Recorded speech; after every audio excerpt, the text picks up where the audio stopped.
近日，香港超級豪宅山頂道1號傳出命案，警方證實一名31歲菲律賓籍女傭10月8號朝早喺房間之內吊頸身亡。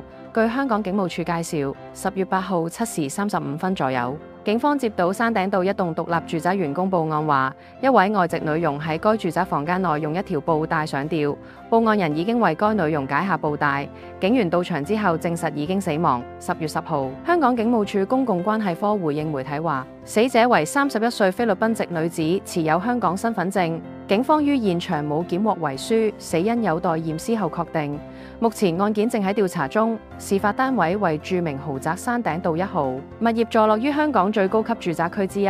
有地產商指出，涉事豪宅因為出現命案，將列入凶宅名單，以其高昂市值計算，可成為全港最貴凶宅。資料顯示，該物業現任業主為有重慶李嘉誠之稱嘅企業家張松橋。張松橋近年積極投資香港地產市場，持有多處高價豪宅同商廈物業。山頂道1號早年由美國駐港領事館持有，1981至1983年間，因香港樓市低迷，領事館陸續以低價出售5幅地皮，套現大約1.205億港元，其中一幅即係為山頂道1號，當年售價大約2400萬港元。1985年，金庸同妻子林樂儀以1200萬港元購入，居住長達11年。